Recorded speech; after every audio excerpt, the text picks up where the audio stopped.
Hello everyone, welcome to MCP penetration testing course. So this course is going to be more or less theory as well as practical. So first we will talk about the theory and then we will go into a practical and exploit a MCP server, multiple challenges that we are going to exploit, and we are going to use them vulnerable MCP server from a GitHub project. We are going to also use a custom client that I have written and open sourced and is available on GitHub. I will show you how to download it, how to use it, and then also how to set up the server.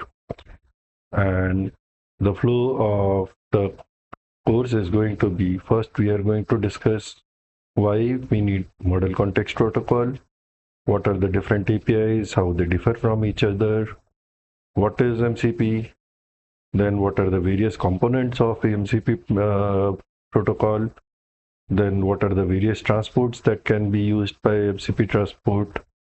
And in the second section, we are going to talk about the protocol itself. We are going to talk about how the initialization happens, what is the penetration testing workflow for MCP protocol.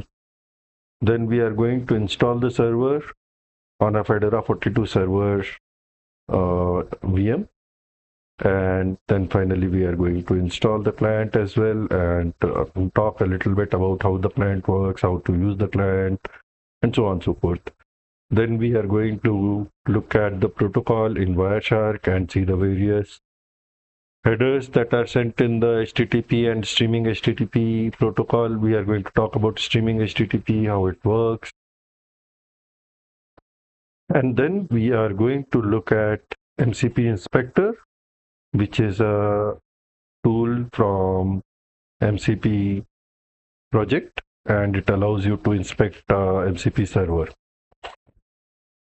Once that is done, then we will start looking at the various exploits, and these exploits will be 10 in total, and some of those we will not be able to check because those require LLM to be present, and we are trying to do it without any LLM.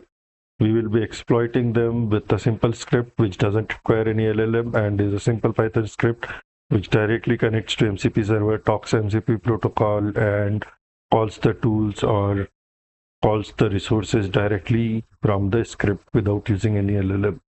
So there is no LLM injection that we are going to talk about. There will not be any prompt injection, nothing of that sort, right? It's purely a MCP protocol and MCP servers that we are going to exploit without using any generically available MCP clients because they are very restricted in how you can use them and whether they will work for our use case or not.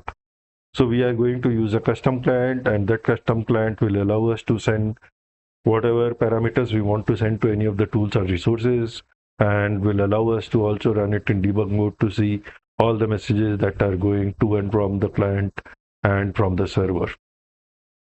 Coming to exploitation, we will first look at information disclosure, which is the challenge one, and we will see how the MCP servers can be disclosing information. Then we will be looking at command execution, how the developer expected the client to execute only a simple command like ls, but how you can break out of it and execute various other commands.